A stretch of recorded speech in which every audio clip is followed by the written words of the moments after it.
Hi, my name is Ross Kane, and I'm going to discuss how the field of geology has impacted humanity's progress throughout the ages. To start off, saying geology is important is just a complete understatement. It's basically shaped our understanding of how we live and what we were, however long ago the earth formed, and how we've really just become who we are and what the earth has become today. And it wasn't really until 1807, according to Bill Bryson's A Short History of Nearly Everything, one of the required texts for Geology 104, that 13 like-minded souls in London got together at the Freemasons Tavern in Long Anchor and formed a dining club called the Geological Society. Basically, the idea was for just a couple of guys to swap, information about geology, which was a passion of theirs, in a dinner. And it's kind of funny because the price of the meal was set at 15 shillings, which was considered expensive at the time, to basically tell people that whose qualifications were just kind of like, all right, that this was only for people with the greatest minds of geology. But then it just started to take off, and all of a sudden the members started to meet twice a month for around 6 months.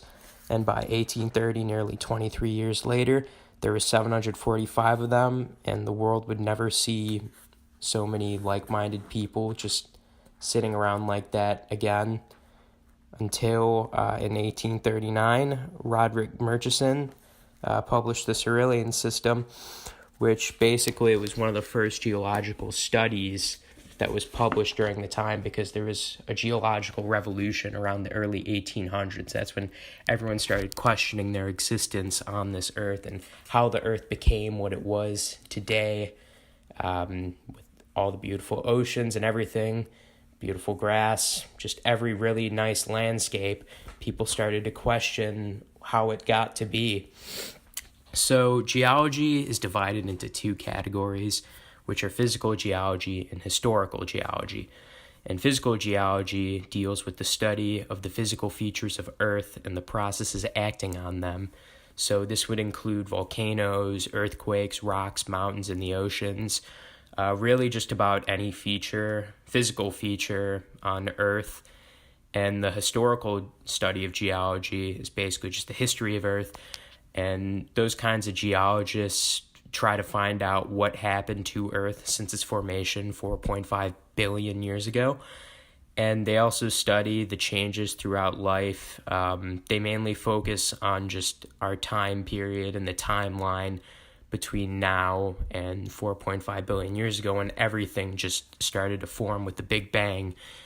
And really, although the geological revolution started in the early 18th century, where it just seemed to explode, the farthest geology has been traced back was in ancient Greece in the 4th century. Aristotle was one of the first people to make observations about the earth, and it was also the first time scientists and philosophers noted difference between rocks and minerals. And the Romans became adept at mining rocks to build for their empires, to create all these lavish buildings to please their emperors. But then, in around the 17th century, fossils were starting to be discovered and played a role in the debate about the Earth's age. And it wasn't about till 50 years ago it was completely solidified that the Earth was about 4.5 billion years old. And really, though, I believe that with proper machinery and developing studies, we can really figure out how all of the Earth became what it is. It probably won't be in our lifetimes, but maybe with the way humans are developing, we're really just a relatively new species compared to this Earth being 4.5 billion years old. And I really believe that geology has helped shape how we progress through life, and without a study of the earth, we wouldn't be as knowledgeable as we are in understanding how we got here. Thank you for listening.